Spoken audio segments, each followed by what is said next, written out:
میں بیٹھنے والوں کے لیے. اب ادب کا مقام دیکھو کہ ادب کیا ہے. میں نے کہا صرف ہم نہیں کہتے ہیں، ہمارے علماء کا عقیدہ ہے، سرکار فاضل بریلوی کی تعلیم ہے، بے شک واہ غوث و خواجہ کا عقیدہ ہے. جہاں نبی کا ذکر ہے نبی کی آمد ہو، اور فرشتے رحمت لے کر حاضر ہوتے. اس بات کو ہم جانے کیسے؟ تو ہم اپنے اکابرین کی محفل میں پہنچتے ہیں. غوث اعظم خطاب فرما رہے ہیں، حضرت عبد الوہاب جو آپ کے جانشین آگے جلوہ فرما ہے. اور آپ کیا فرما؟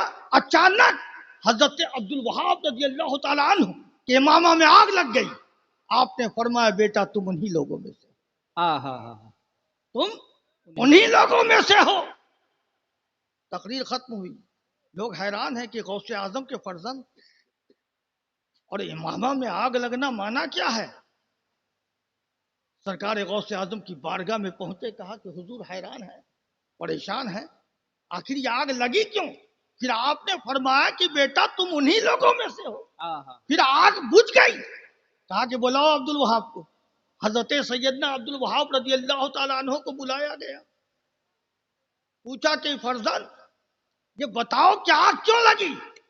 کہا کہ اے ابا جان، جب آپ شان رسالت میں خطاب فرما رہے تھے، جتنے بنی نوع انسان آپ کی خطابت کو سماعت فرما رہے تھے، اس سے کہیں زیادہ تعداد میں ملائکہ مقربین آپ کے شان رسالت پر اتنا عشق میں مبتلا ہو گئے کہ امامہ میں آگ لگ گئی.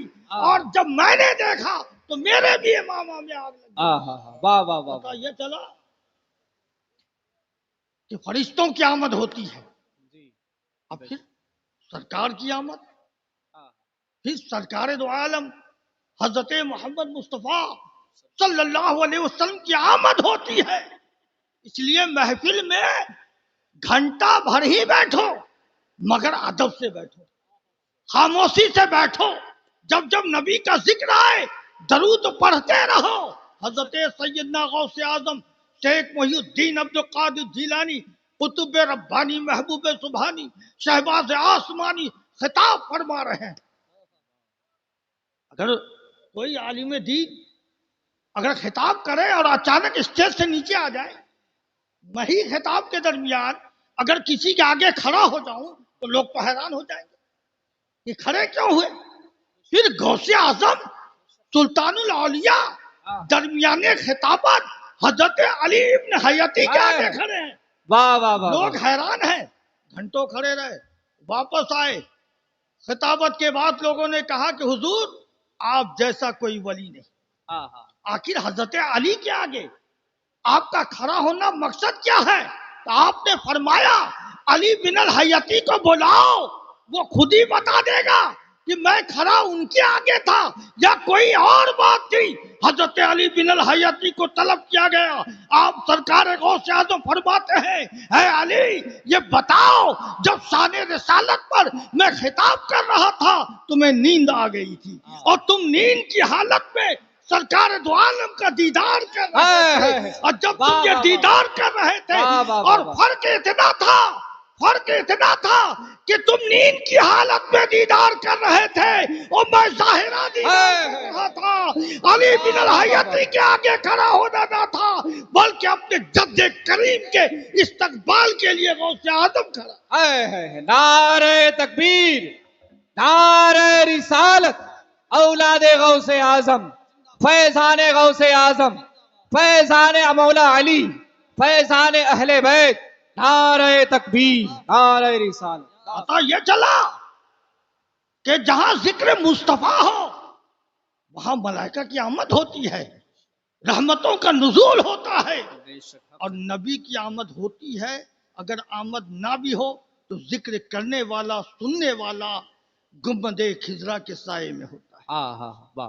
ایک مرتبہ درود شریف پڑھ لیں. اللہم صلی علی سیدنا سیدنا مولانا محمد شفیعنا نبینا وآلہ مولانا الکرم محمد وآلہ وصحبہ بارک وسلم.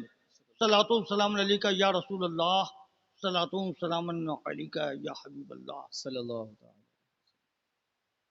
میرا بہت جگہ جانا ہوتا ہے، جو ذکر آپ کر رہے تھے تو وہی اندازہ مجھے بھی ہے. ہمارے بزرگوں کا فیضان ہمارے اس بیسی علاقے میں بہت ہے. ہمارے علاقے میں ہمارے مشائخ کا بہت بڑا فیضان ہے. کچھ چیزیں غور کرنے کی ہوتی ہے. آپ کہیں سے بیت ہو یہ بحث نہیں ہو. کہیں سے تو ہو, کہیں سے تو ہو, اس سے مجھے بحث نہیں, مگر تاریخ گواہ ہے کہ بیت کہیں سے ہو مگر مرکز پنڈوا. حق ہے. مرکز پنڈوا پنڈوا ہے. اگر پنڈوا نہ ہوتا آج تک یہ علاقہ مندروں میں گھنٹا بجاتے نظر آتا. حق ہے. حق پنڈوا, اور میں نے اپنے بزرگوں سے سیکھا ہے, اپنے جد امجد سے سیکھا ہے. خیر یہ آپ کا عقیدہ ہے, اگر زیادہ تعریف ہونے پر میں خود شرمانے لگتا ہوں اور دل یہ دعا کرنے لگتا ہوں کہ جس نسبت سے مجھے پکارا جا رہا یہ ان کا تو یہ عقیدہ ہے, ان کو فیض مل رہا ہے, مگر ہمارے جد امجد کے فیض کا چھیٹا پڑتا رہے تاکہ تعریف جھوٹی نہ ہو. بے شک. واہ واہ واہ. تعریف جھوٹی نہ ہو. بے شک. یہ جد طریقت سرکار نور قطب عالم پنڈوی سے سیکھا ہے کہ ان کی تاریخ ہے کہ جب ادینہ کی مسجد میں جاتے تھے تو جس عالم پہ نظر پڑے ہاتھ پکڑے اور کہیں کہ امامت کرو. واہ واہ واہ واہ. ان کی اقتدا میں خود نماز ادا کرتے تھے. فجر کے امام الگ, ظہر کے الگ, عصر کے الگ, اور جب جس پہ نظر پڑے یہ پرہیزگار عالم ہے خود نور قطب عالم ہاتھ پکڑتے تھے اور امامت کے لیے آگے. واہ واہ. آگے دیکھو کہ سرکار نور قطب عالم کو ایک رات نیند آ جاتی ہے. سرکار دو عالم صلی اللہ علیہ وسلم فرماتے ہیں نور امامت کرو امامت. تمہاری امامت سے کتنے گنہگار کی مغفرت ہو جائے. واہ واہ واہ. آج تو امامت کی لڑائی ہے, بے شک. خطابت کی لڑائی ہے, جی جی. جگہ کے لیے لڑائی ہے, مگر قربان جاؤ نور قطب عالم کی عاجزی ہے انکساری پر.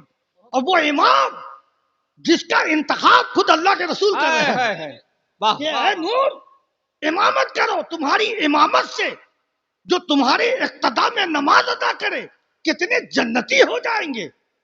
حضور کا حکم ہے, خدام کو بلایا, کہا کہ اعلان کر دو آج میری امامت میں آج فجر کی نماز ہوگی.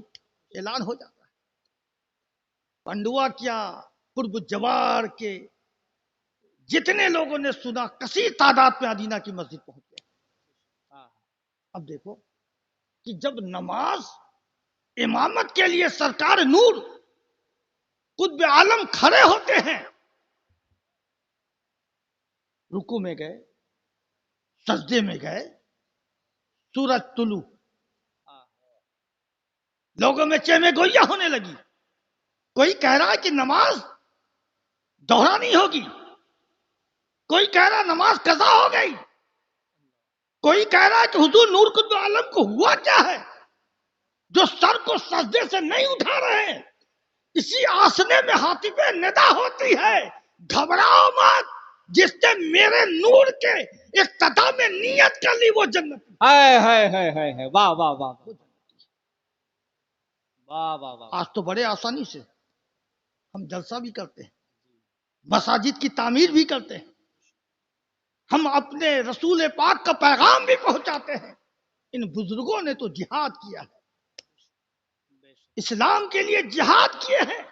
خود سرکار نور قطب عالم پنڈوی کے فرزند حضرت شیخ شہید انور مالدے میں جب جہاد کر رہے تھے تو شہید ہو گئے.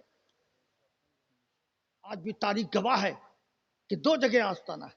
حضرت شیخ شہید انور جب جہاد کے وقت شہید ہوئے تو سر اڑ کر پنڈوا آتا ہے, اور سر مقدس کا آستانہ پنڈوا میں ہے اور جسم تھر کا آستانہ مالدے کی سرزمین میں. ان لوگوں نے جہاد کیا ہے. اب ہمارے دیار میں جو بھی بزرگ ہیں، چاہے حضرت مخدوم جمال حق بندگی ہو، حضرت مخدوم شاہ عظمت اللہ ہو، کانکی میں حضرت خواجہ فیض اللہ چشتی ہوں، جلکی میں حضرت شاہ حسین تیگ برہنہ ہو، جو بھی بزرگ یہاں آرام فرما ہے، اگر ان کی تاریخ کو اٹھا کر دیکھیے گا تو سب کا نسبت پنڈوا سے ہے۔ بے شک پنڈوا، واہ واہ واہ میں نے تو دیکھا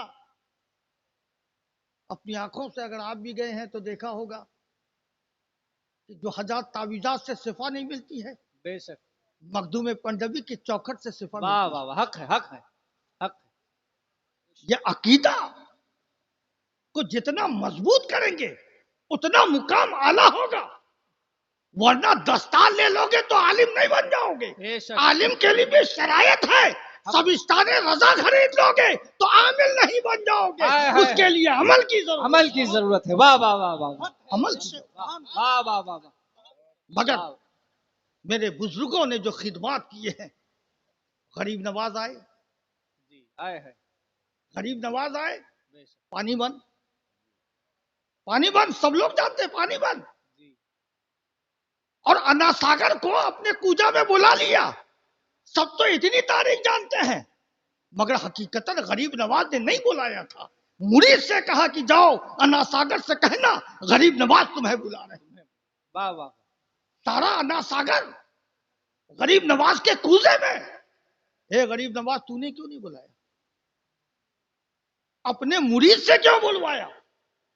تو اس کافروں کو دکھا دیا کہ تم غریب نواز سے کیا مقابلہ کرو گے، جس کے غلاموں کی وہ طاقت ہے جو انا ساگر کو بلا لے اور وہ آ جائے۔ نعرہ تکبیر نعرہ رسالت فیضان غریب نواز فیضان علاء الحق پنڈوی فیضان آئینہ ہند اخی سراج الدین نعرہ تکبیر نعرہ رسالت واہ واہ بادشاہ یمن غلامی اختیار کرنے غریب نواز کی بارگاہ میں کہا کہ کس لیے آئے ہو؟ تو حضور آپ کی غلامی اختیار کرنے آیا ہو، کیا نذرانہ لائے ہو؟ اب غریب نواز فرما رہے ہیں کیا نذرانہ لائے ہو؟ کہا کہ حضور اپنے بادشاہت کی سب سے عظیم دولت جس کو پارس کہتے ہیں، کہا کہ اس کا کیا کام ہے؟ کہا کہ سونے میں لوہے میں لگا دو سونا ہو جائے گا۔ کہا کہ ٹھیک ہے رکھ دو اسی جگہ پہ۔ اب غریب نواز صاحب کرامت صاحب ولایت، اس کے بعد کہا کہ ہاتھ بڑھاؤ، ہاتھ پہ ہاتھ رکھا اور بیعت کیا۔ کہا کہ حکم کی تعمیل کرو گے؟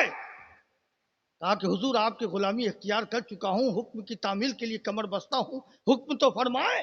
کہا کہ تارا گڑھ چلے جاؤ اور جتنا پتھر جمع کر پاؤ لے آؤ۔ گئے بادشاہ یمن خالی واپس۔ غریب نواز نے فرمایا کتنا پتھر لائے ہو؟ کہا کہ حضور ایک بھی نہیں۔ کہا کہ پھر حکم کی تعمیل کیا کیا؟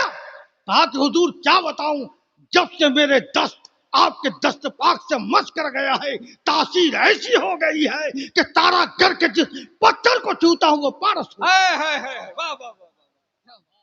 واہ واہ واہ جب مرید کا یہ حال ہے، جب بادشاہ یمن ایک غلامی اختیار کیا، جب مرید کا یہ حال ہے تو جانشین خواجہ قطب الدین بختیار کاکی کا مقام کیا ہے؟ واہ واہ واہ یہ آج کے دور کا خلافت نہیں ہے جو شیرنیوں کی طرح بانٹا جا رہا ہے۔ حق ہے حق ہے واہ واہ یہ خلافت بامثل آفت بن چکا ہے، جو خلافت پر خلافت دیا جا رہا ہے اور ہر جگہ اپنے دلالوں کو رکھا جا رہا ہے تاکہ اسے خلافت دے دوں تو میرے سلسلہ کو بڑھائے گا۔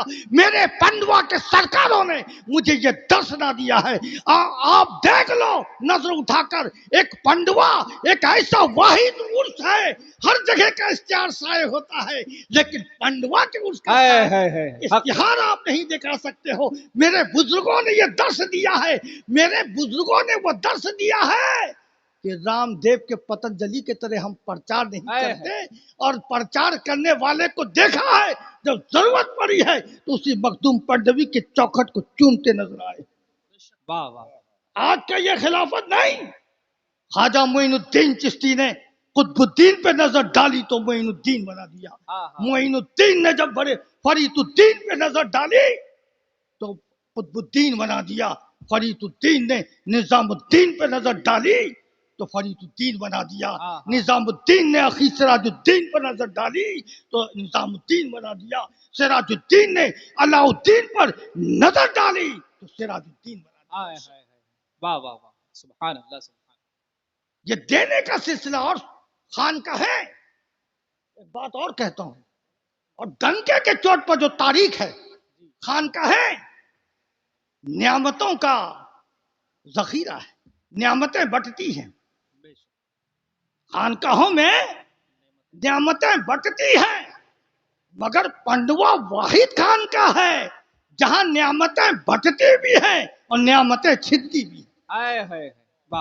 ادب سے آئے ہیں تو وقت کے غوث العالم بنے ہیں, ادب سے آئے ہیں تو قطب عالم بنے ہیں, اور ذرا برابر بھی غرور پیدا ہوا ہے تو اسے نیست و نابود کر دیا گیا ہے, ولایت اس کی سلب کر دی گئی. میرے بزرگوں نے جو دین کو پھیلایا ہے, جو آج ہم جلسہ منا رہے ہیں, علماء نظر آ رہے ہیں, ادارے نظر آ رہے ہیں, اور میں بڑے ایمانداری سے اپنے پیغام کو پہنچاتا ہوں. اس میں مجھے کوئی نہیں روک سکتا. جو ہمارے بزرگوں نے دین کو پھیلایا ہے, اسی پھیلے ہوئے دین پر جب غیر مقلد کے حملے ہونے لگے, میلاد النبی کو بدعت کہا جانے لگا, صلاۃ و سلام کو بدعت کہا جانے لگا, آستانہ پر جانے کو روکنے لگا, تو اس مرد خدا احمد رضا فاضل بریلوی کے کلام پر زلزلہ پیدا کر واہ واہ واہ, نعرہ تکبیر, نعرہ رسالت, فیضان اعلی حضرت, مسلک اعلی حضرت, نعرہ تکبیر, نعرہ رسالت. واہ واہ واہ. غیر مقلد کے ایوان پر زلزلہ لا دیا. اور آج میں یہ پیغام دے کر جاتا ہوں, بھائی کہیں سے ہو مگر ہر خانقاہ ہمارے لیے قابل احترام. ہر خانقاہ ہمارے لیے قابل احترام ہے. جہاں جاؤ گے فیض پاؤ گے. قطرے قطرے سے دریا ہوتا ہے, جہاں جاؤ گے وہاں پاؤ گے. اللہ کا لاکھ لاکھ شکر ہے کہ ہمارا بیشی علاقہ آج جو محفوظ ہے. ہر خطے, ہر گاؤں, کہیں کہیں تو 50 گھر فاضل بریلوی کے سپاہی موجود ہیں جو سنیت کی حفاظت کر رہے ہیں. یہ تو میں شکر گزار ہوں علماء کرام کا, جو ہمارے جد امجد نے جس دین کو پھیلایا ہے, جو علماء اس کی حفاظت کر رہے ہیں. بے شک حق. اگر کوئی آنے کی کوشش کرتا ہے تو وہ سپاہی کھڑے ہو جاتے ہیں اور اس کا جواب دے دیتے ہیں, تو وہاں وہ ٹک نہیں سکتا. چاہے اپنے علم سے ہو, تحریر سے ہو, تقریر سے ہو, یہ جواب دے کر انہیں خاموش کر دیتے ہیں اور وہ اپنے ناپاک ارادے سے محروم ہو جاتا ہے. مجھے جب بھی میں پنڈوا رہتا ہوں, اپنے علاقے کے لوگ جاتے ہیں, بڑی خوشی ہوتی ہے. میں یہ نہیں دیکھتا ہوں کہ یہ کون ہے, میں دیکھتا ہوں کہ ہمارے علاقے کا ہے, ہمارا سنی مسلمان ہے. میں یہ نہیں دیکھتا ہوں کہ وہ مرید کہاں سے. یہ فیلنگ اگر ہمارے بیچ سے ختم ہو جائے, بے شک. یہ فیلنگ اگر ہمارے بیچ سے ختم ہو جائے, یہ جو ناپاک ہمارے سازشیں ہیں اور جو شیطانی وسوسہ ہے, اگر یہ ختم ہو جائے تو آج سنیت کتنا ترقی یافتہ ہوگا ہم اس کا بیان نہیں کر سکتے. بے شک حق ہے. ہم دعا کرتے ہیں کہ اللہ ہمارے سنیت کے اندر حسد, بغض, دہ نام کی چیز کو ختم فرما دے, آمین. آپس میں انسیت, محبت اور رغبت پیدا فرما دے. اور میں علماء کرام سے بھی کہتا ہوں کہ جلسے میں, جلسہ سننے آئے ہیں آپ تو نماز پڑھیں گے, کل سے پڑھیں گے نا, تو یہ پیغام پہنچائیں اور نعرہ سے زیادہ کلمہ پڑھوائیں. بے شک حق. تاکہ روایت میں تو کہیں نہیں دیکھا کہ نعرہ لگانے سے ثواب ملتا ہے یا نیکی ملتی ہے. ہاں نیکی ملتی ہے کلمہ اگر پڑھا دیں آپ, نیکی ملتی ہے اگر درود پڑھا دیں آپ, ہے نا. اور کچھ لوگوں کی عادت ہو گئی ہے, دیکھیے میں کھلا دل ہوں, اور نہ میں اپنا کوئی وکیل رکھتا ہوں اپنے پروگرام کے لیے. میں جانتا ہوں کہ جب تمہارے مسائل حل نہیں ہوگے تو آؤ گے میرے پاس. مجھے یقین ہے کیا ہوگا, چاہے جہاں سے ہو, جہاں سے ہو آنا ہے تمہیں, اور آتے ہیں. مجھے یقین ہے مجھے آتے ہیں, اس لیے مجھے کسی وکیل کی ضرورت نہیں. اور اگر دیکھتا ہوں میں کتنے جلسہ کا ماحول دیکھا ہے, اگر رضوی کی تعداد زیادہ ہے تو اگر 2-4 اشرفی ہیں تو اسے چڑھانے کی کوشش کرتے ہیں. اگر اشرفی کی تعداد زیادہ ہے, رضوی کم ہے, تو اسے چڑھانے کی کوشش کرتے ہیں. ارے بے وقوف, اشرفی بھی وہی ہے, رضوی بھی وہی ہے, سب غوث اعظم کا غلام ہے, خواجہ غریب نواز کا غلام ہے, سب سنی مسلمان ہے, کلمہ گو ہے. میدان حشر میں جب صفائت ہونے لگے گی تو ایک ہی جگہ موجود ہے, اتنا تو سوچو. اور ہم تو کہیں گے کہ علماء سے زیادہ, ابواب الناس سے زیادہ, ہم سلسلہ والوں میں اگر سمجھداری ہو جائے, اگر ہم سلسلہ والے سمجھ جائیں اور اپنے مرید کو یہ ہدایت کریں کہ تم سب کی محبت رکھو, کیا کیا جملہ ہے, تو بہت اچھی بات ہوگی. کچھ منڈی علاقے میں میرے کافی مرید ہیں, تو وہاں کسی حضرت کا پروگرام تھا, نام نہیں بولوں گا. اتفاق سے مجھے فون آیا کہ حضور فلاں مولوی صاحب جو ہیں وہ تو فلاں حضرت کو لے آئے ہیں. ہم کہا اچھا ٹھیک ہے, اچھی بات ہے. تو یہاں ایک پروگرام رکھ دیا ہے اچانک, اور آپ تو تھے نہیں, باہر تھے, تو کیا ہم لوگ جلسے میں جائیں گے؟ مجھ سے پوچھا. اور اللہ کا رسول گواہ ہے کہ ممبر رسول پر بول رہا ہوں کہ میں نے کہا کہ میری عزت کرتے ہو تم لوگ؟ کہا کہ ہاں حضور آپ پیر ہیں, آپ کی عزت کرتے ہیں. ہم کا مجھ سے زیادہ ان کی عزت کرنا, اور جب تک ان کا جلسہ ختم نہ ہو اس جلسے میں بیٹھے. واہ واہ واہ واہ واہ. پھر میں صرف بولتا نہیں ہوں, ابھی تو اللہ کا شکر ہے کہ میل محبت ہے. ایک دور ایسا میں نے دیکھا ہے کہ رضوی اشرفی کا وہ معاملات میں نے دیکھا ہوں, اور میرا اسٹیج عظمتیہ, اس عظمتی کا وہ اسٹیج گواہ ہے. آج علماء بولیں گے تفرقہ ضرور تھی, مگر اسی اسٹیج میں خواجہ مظفر بھی تھے, اسی اسٹیج میں مفتی مطیع الرحمان بھی تھے, اسی اسٹیج پر اشرفی علماء بھی تھے, اور میری سرپرستی ہو رہی. اللہ سبحان اللہ سبحان. میں نے اپنے اسٹیج سے یہ پیغام دیا کہ یہ اشرفی اور رضوی کا موقع قیام الدین نہیں دے گا. اشرفی اگر میرے ہیں تو رضوی بھی میرے ہیں, برکاتی بھی میرے ہیں, قادری بھی میرے ہیں, چشتی بھی میرے ہیں. اگر یہ پیغام اگر ہر سلسلہ والے دینے لگے تو پھر سنیت تو سنیت ہوگا, سنیت تو سنیت ہوگا. اس لیے, اور یہ جو بغض کوئی رکھتے ہیں جی, تو حقیقتاً وہ سلسلہ والے نہیں, سلسلہ والے ہیں مگر سلسلہ میں وہ ایک جراثیم ہے, سیاست والے ایک جراثیم ہے. اور آپ علماء کی موجودگی پوچھو, بغض اور ایمان ایک جگہ جمع نہیں ہو سکتا ہے. یا تو بغض رہے یا تو ایمان رہے. ایمان والے وہ ہوں گے جو سب سے مسکرا کر بات کریں گے, جو تمہیں اچھا پیغام دیں گے, اچھا مزاج دیں گے. اور میں نے حقیقتاً کہ اپنے حضرات سے تو محبت ہے ہی بھائی, ٹھیک ہے, مجھ سے محبت کریں یا نہ کریں, میرے پروگرام کو کاٹ دیں, مجھے پرواہ نہیں ہے, پروگرام کا میں محتاج بھی نہیں ہوں, اللہ کا شکر ہے.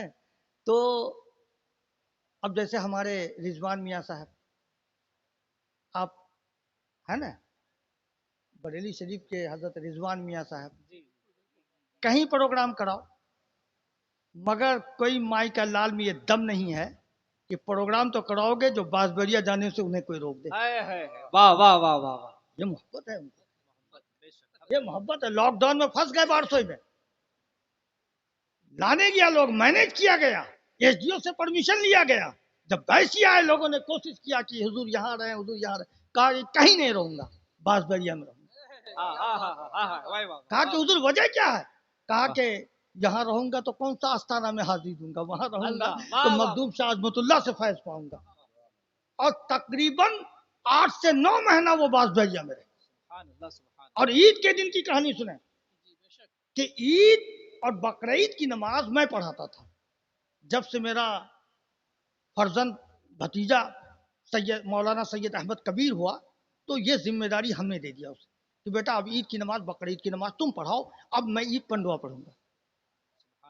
تو اتفاق سے لاک ڈاؤن تھا تو حضرت رضوان میاں صاحب اب ہم سے اور ان کے بیچ جو حجت ہو گیا، میں کہتا ہوں کہ آپ نماز پڑھائیں، وہ کہتے ہیں سید صاحب آپ نماز پڑھائیں۔ تو لاسٹ میں فیصلہ میں نے کیا، کہا کہ دیکھیے میرے ابتدا میں بہت بار ان لوگ نماز پڑھ چکے ہیں، لوگوں کی خواہش ہے کہ نماز آپ پڑھائیں، نماز آپ پڑھائیں خطبہ میں پڑھ دوں گا، دعا دونوں کی ہو جائے گی۔ تو یہ محبت کا تقاضا ہونا چاہیے، یہ محبت کا طریقہ اور سلیقہ ہمیں آ جائے تو واقع ہم صحیح العقیدہ سنی ہو جائیں گے۔ تو اب سید شہنواز صاحب آ رہے ہیں، انشاءاللہ جو پیغام آپ تک پہنچا ہے اس پر عمل کریں، وما علینا الا البلاغ۔